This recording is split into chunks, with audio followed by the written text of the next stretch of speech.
Righty-ho, new vlog. No idea what I'm going to talk about. Actually, I wanted to kind of correct certain things on China, because I think people have the habit of slagging China off, kind of almost mimicking and mirroring the mainstream narrative. So, you know, some of the things have validity for sure. I think things I mentioned already, but I kind of ended a little bit on, I wouldn't so much say negative, but with respect to certain Uyghur people at the bus station, at Kashi bus station, which was the connecting point for the international borders in Xinjiang. I had a crazy couple of days, and I know I've already explained that in the vlog, so I'm not gonna, in the two-part vlog, so I'm not gonna look at that again. But yeah, I'm back in Kyrgyzstan. I love this place so much. There's nowhere super close in the world that I would rather live potentially than Kyrgyzstan. I think countries that come close, Georgia's pretty close on that list. And to be honest, I really want to live in Russia. So Russia's next, for sure. Not next, i.e. imminently, but because they refused my visa. Because you have to apply in your country of origin. And I don't really want to go back to the UK because it's a fucking cesspit. And I will try not to make the video negative, but of course, you know, anyone that has any true insight into what's happening in the world usually thinks, you know, if you're to be truthful and honest in a video and it's about travel, which is essentially culture and politics, there's a kind of tendency for it to lean towards contrast and therefore, you know, exempling certain things in the so-called Western world. But yeah, it's great to be back in Kyrgyzstan. When I crossed the border into Kyrgyzstan, and this is a China video, I'm just going to introduce. It was like a joke how just perfect it was, and I'm really not exaggerating. Within 5 seconds of me crossing the border, a guy offered me a lift, but because the border had essentially been put on hold, like the traffic had been stopped, so I anticipated it would take hours if I waited for that guy. So I just walked the 5Ks to the actual passport immigration point, because it's not actually at the official borderline. And the guy comes zooming up past me quicker than I thought, and in his truck, and it's like, oh, get in. And then when we get to the border, just the fucking friendliest human being I've ever come across in my life at a border. A military khaki guy. They were going to close the border. In fact, he'd already closed the gate, and then the truck driver's like, oh no, I've got tourists in here. He opens the gate, and then he proceeds to lead me down in the freezing cold to the immigration point. And this guy was just so ridiculously friendly, in a non-gay way, that it was almost like they had been given, because there's another guy that follows this, like, top-down heavy instructions how to behave to tourists, and what a bloody good job they're doing if that was the case, and if not, if it was organic, even better. So I get to the border point, and there's another guy just like, it's almost, and they weren't like drunk or high on anything other than life. They were genuinely just fucking friendly. And that was my first, I guess that's the first reflection point I have when re-entering Kyrgyzstan. And from there on, everything was fucking great. You know, it just took me 5 seconds most of the time. You know, obviously it's a bit of an exaggeration, 5 minutes to get a ride. I'd stick my hand out and people would assume I'm Russian actually straight away. And I'd always get a ride with truck drivers. I'm not saying that Kyrgyzstan's, you know, perfect. I'm not naive, you know. People try and shortchange you from time to time, especially as a tourist. Even I'm staying in a homestay here. This is Balakchi, an old port on the Issyk Lake, which there was a Soviet naval port here at one point. It used to be a military base. For obvious reasons, you know. It's not on the sea, but for training, really more than anything else. And yeah, I just paid the lady and she shortchanged me a little bit. Sometimes I let it off, you know, you shouldn't really ever let it off, but especially if you've booked somewhere for 5 days, rather than make it a little bit awkward, I just kind of let it go. I'm letting this go at 50p, by the way. This is only 50p, but Kyrgyz people are very, very, how do I say it, particular with money.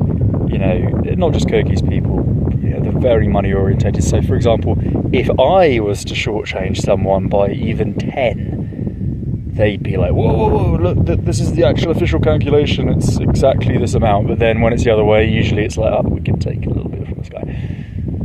Anyway, beside the point. So I'm staying here, just arrived from Naryn. Much warmer here, as you can tell. It's absolutely stunning. I've just, as I said, checked into the little old lady. I'm paying, what am I paying? Like £10.50 a night with breakfasts. Pretty bog standard, although this one I've got a nice double room. It's a little old house. And yeah, I love the Kyrgyz hospitality. You know, they have a habit of, they always have a platter of food on the table, usually a bowl of sweets, biscuits, always the jams, which are delicious. The raspberry jam, because raspberries actually grow around here. I remember I was up north of this lake, this is cool, towards the eastern side. Am I getting that right? Sorry, the western side, over there where the little sailboat is. When there was a really good raspberry season a number of years ago, and raspberries obviously usually really expensive in Europe, just because obviously being such a soft fruit, they're often damaged in transit, so you know the price is pretty high. Again, it's expensive to import. Numerous factors that I don't understand, but yeah, really just fucking awesome. And that's another thing I love about Kyrgyzstan, and it's not just Kyrgyzstan in particular. It's more of a Soviet thing actually. Babushkas, people would always sell their fruits, their homegrown produce, their honeys, their jams, etc. The market on the side of the street. Because I'm pretty sure in Russia, it was a Soviet thing that obviously you wouldn't have much money as a pension when you retired from work, so you wouldn't need, like you do in fucking shitty Western countries, licenses to set up shop on the side of your own land, which we fucking forget. See, I'm already getting negative. I fucking hate the West. So you know, you always find just gorgeous organic fruits. I was paying yesterday or the day before in Naryn Market 30, which is 25p per kilo for fresh apples. And yeah, you know, other fruits aren't really, you know, much different in price. So anyway, yeah, I have tangented already. China. So just so many great experiences in Kyrgyzstan. I did want to make another side note though. I was in a restaurant yesterday. Usually when I find a really good restaurant in terms of, you know, the quality of the food, the price, I just keep returning to it. I obviously ordered different things off the menu, but there's no point in, you know, looking for other places if you found somewhere that matches perfectly your price, your location, and the taste and the quality. So I went to this restaurant like 2 times a day for 4 days in Naryn, and then on the 5th day, it was a new waitress. And I walked in and I ordered and I went to my seat, and she very just calmly comes up to me with her phone. I thought she was going to translate something about the order, and her phone said in English, "I can be your bitch and I don't need anything in return." The only problem with that is I didn't know how old she was. She could have been anywhere between 15 and 21, so I just politely said, "No, thank you." And actually I went back there later that day and she was just totally fine. You know, I'm sure she was a little bit embarrassed, but yeah, that's just a little side story thing that I had. But yeah, China. So I've already said in previous videos that China's just so safe and extremely clean. When you go to Xinjiang, it's a little bit different because obviously the people there there's a more Central Asian vibe. So behind the scenes, when the Chinese aren't looking, you could see potentially pockets of trash in places, which is again just a cultural thing because it's such a mismatch of, you know, Farsi language, Tajik, Kyrgyz, you know, Uyghurs, kind of it's a Turkic language I've been instructed to say. I was talking to someone, a Kyrgyz person, just because someone's from a country and they live, you know, in close proximity to another cultural group doesn't mean they understand them in any way. People don't even understand their own culture. It's got nothing to do with Kyrgyzstan. Same in the UK, US, every country in the world. people are just so dumb that, and this isn't negative, I promise. Uyghur people are very clearly ethnically closer to Tajiks, and you know, I've been to fucking Kyrgyzstan 11 times, Uzbekistan half of that, Kazakhstan again same, and then I've been to Tajikistan 3 times, and they're distinctly Tajik in terms of their aesthetic there, and actually just the general vibe of the people. They're very, very Tajik. The Uyghur population obviously is expansive because Xinjiang is an expansive province. So, you know, it borders Kazakhstan, it goes all the way up into Mongolia and then south to the Pakistani border. So I'll correct myself slightly and say in Kashgar, Kucha, which is on the way to Urumqi, and then most likely, of course, closer to Tajikistan. I can't speak about the other areas of Xinjiang with the exception of Turpan, but aesthetically these people are very Tajik, and the way they act is very Tajik. And the guy that I spoke to, a Kyrgyz guy across the border, was like, no, they're not Tajik at all. Their language is Turkic, it's closer to Kyrgyz. And I'm just like, that doesn't mean anything. There's Africans that speak English that have never seen a European, have virtually no ties to European or American culture. Just because someone speaks a language, you can have people that speak Chinese in the UK that have never been to China. It doesn't make you it doesn't make you, you know, of that culture because you have the same or a similar language. It's the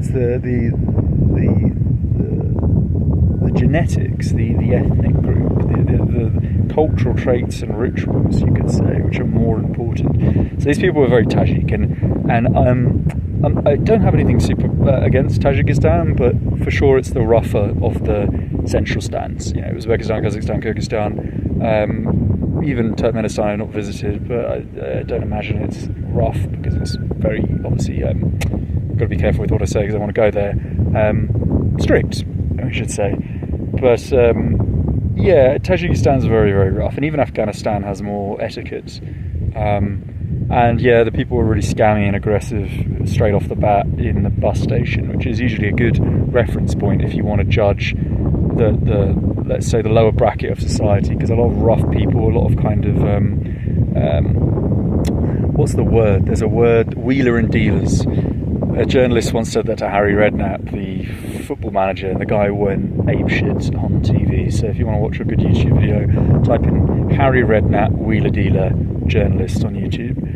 But yeah, very kind of rough and scruffy. And the only other place that I've seen that, which I think behaviourally, if that's a word, is comparable to that kind of culture, is in Abkhazia, which is very similar to Dagestan in terms of culture. And obviously a lot of UFC fighters come from Dagestan. It's a very rough kind of place. So aside from that, just I slagged off China in two points, which I'm not going back on. I think they're perfectly valid.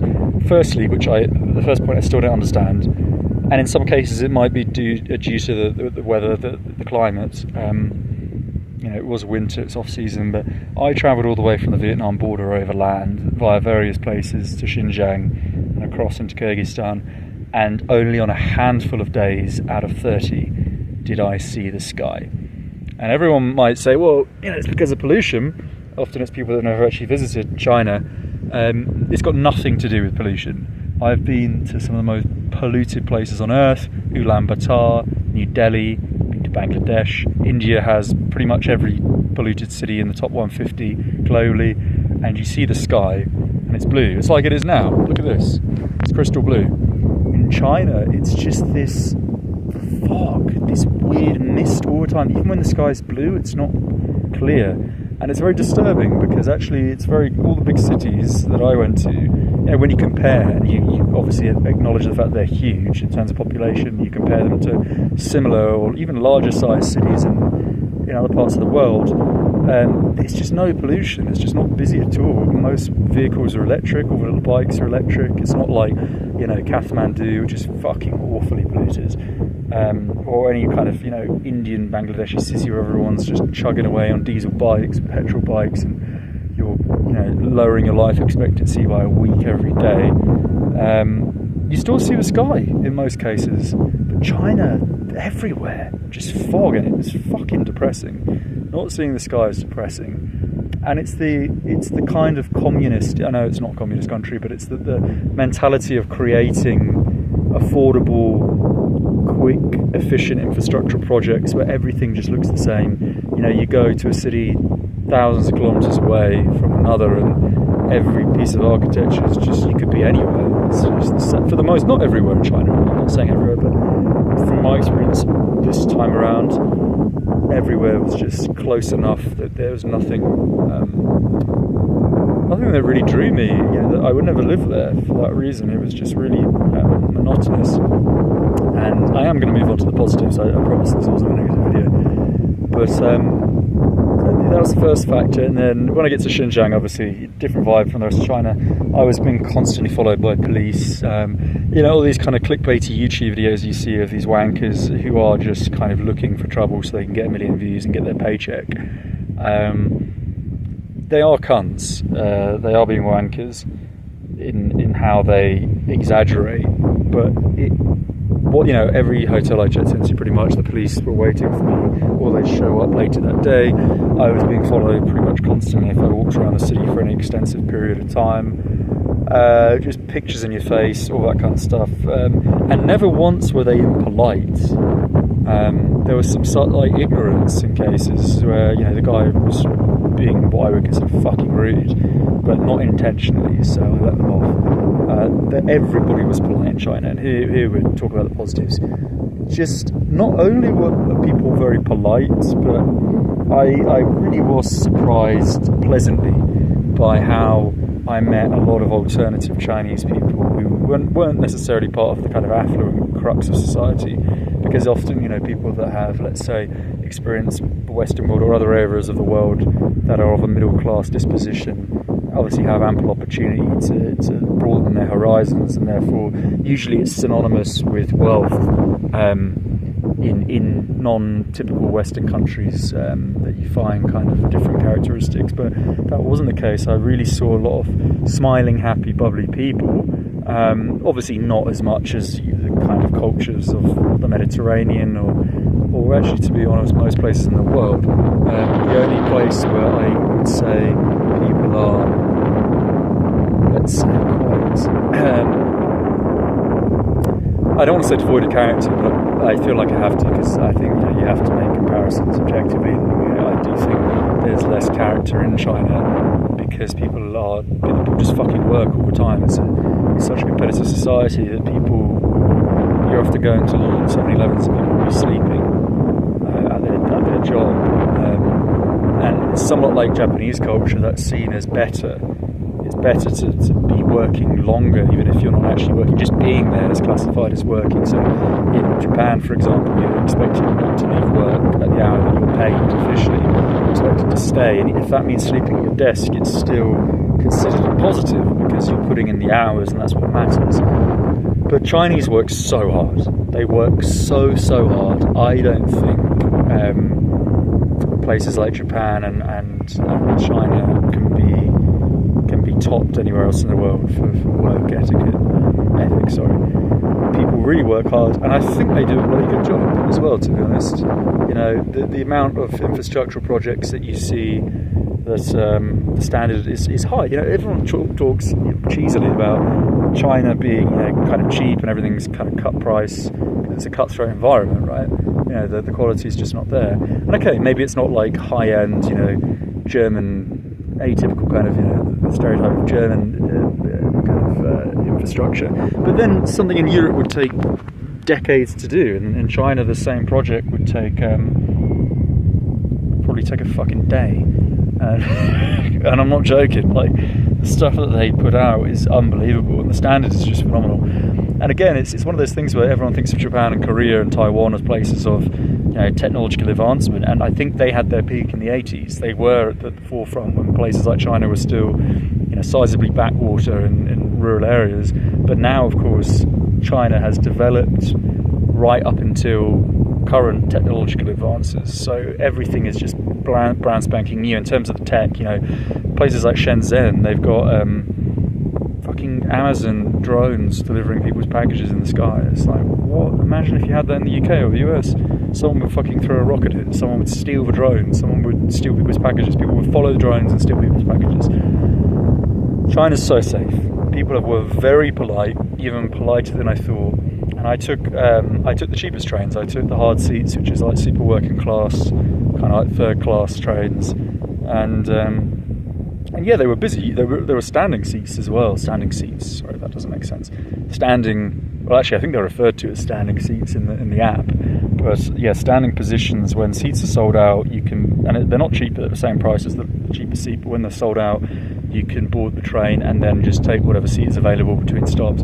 So some of these stops were chock-a-blocked, and yes, there were the stereotypical kind of actions of Chinese pushing each other, and people pushing from time to time in the queues, but just nowhere near as much as perhaps it used to be when I first visited China, or even how people think it is today. It's just, and these were in rural areas as well. So yeah, the food is fucking amazing. The price, I think China is one of the cheapest places in the world. I'm going to go and say, in terms of quality, I would have put Vietnam first, and I think China's close second. Because aside from Beijing, even Shanghai, I'm including in this, if you look at accommodation prices, it starts at about £1.50 to £2 a night in every city except Beijing, which is genuinely expensive. And the standard, what you get with that is really high end. If it's a backpacker hostel, it's going to be a really good, like the kind of place that would cost you €35 a night in Europe, and you'll be getting that for like £3. And I've heard that the reason is that a lot of them are subsidised by the government. A lot of them are subsidised. The ones that you see on the big website, accommodation providers like Booking and Trip.com, the Chinese are so intent on creating this good image for themselves that it's subsidised by the government. So actually, without those subsidies, there would be no profit to be had, and the prices would have to, of course, be bumped up. So it's not organic, it's not natural, it's not genuine, if you can use that term. And so as a place, as a point of travel for backpackers, it's just absolutely at the highest end of the spectrum. You're really getting bang for your buck. The food's obviously bloody amazing. I think there's more variety in China than anywhere else in the world. I know there's always this kind of typical competition between India and China, and I don't think anyone else gets a say in that country-wise and cuisine-wise. Obviously, Italians are famed for their spaghetti and their hams and their pizzas and so on. And maybe of course, relative to population, you could start plucking out smaller countries and say, well, given how many people they have and what they've offered the world in terms of cuisine, maybe countries like Italy do have a position for pole. But I would say in terms, absolute terms, China's just takes the lead over India without a doubt. And it's not just the quantity of different dishes, it's the uniqueness of them, the quality of them, the just madness of them. They will eat all kinds of things that you would never see in India. So yeah, the biggest disappointment, again, I want to kind of play devil's advocate a bit here, and I really kind of want to take everything into account. The history, it's just, if you go for culture, you're someone that likes to kind of roam around and find archaeology, historical sites. They're all destroyed. They're all destroyed. And I say all, probably 95%. Everything is fake. Of course, you've got the nature, you've got all the mountains, all the different landscapes. Those can't really be faked. So, although there is the video of them faking one of the world's biggest waterfalls, a guy climbed to the top, and there's a giant fucking pipe just splurting out water. Because that's China. They will fake anything. That there's business. Everything's about money and competition. It's all about being business savvy. Remember that.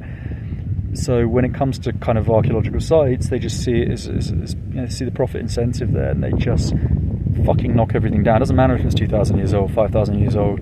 If the quality is just impeccable and incomparable to anything else, if they feel that they can monetize it by destroying it to a great extent, they just fucking bulldoze it. And yeah, every single thing I saw was fake in terms of the archaeology and history. Huge disappointment. It was, and not just fake, awful.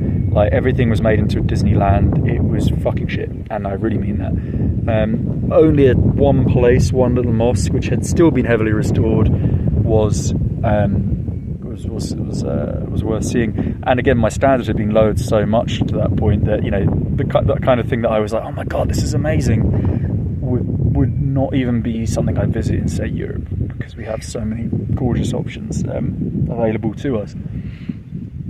So yeah, you know, when I was making all the videos, obviously people don't see other things. You know, these videos I'm throwing out there because I'm using YouTube as my Google Drive essentially. Otherwise, I'd have to be paying like 50 terabytes. I have probably pushing 3,000-4,000 videos maybe in my life thus far, and that is obviously accounting for the ones that were all stolen, which was only 5-6 years ago now. So I'm uploading a lot, but again, it's not necessarily for the people that are viewing this, although I'm happy if you do enjoy, obviously, things. It's nice for people to see it, places and parts of the world that perhaps aren't available to them elsewhere. But yeah, obviously people, you know, load a video up and it's me fucking whining about something, and, you know, like I said, those points were valid, but still, China's a great place to travel. It really is. I mean, again, the transport's super cheap. Everything's so safe. You know, when things are safe,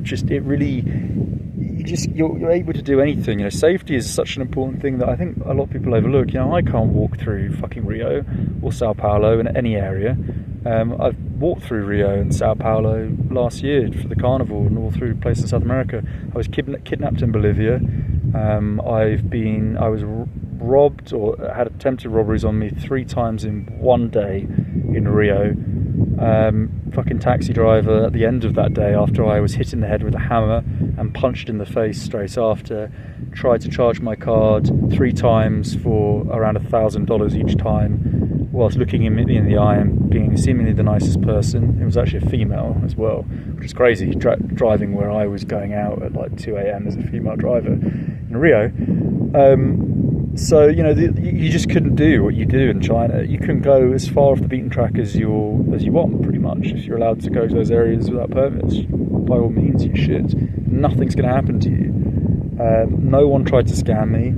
And the most impressive thing that I have never ever seen anywhere else in the world is honest taxi drivers.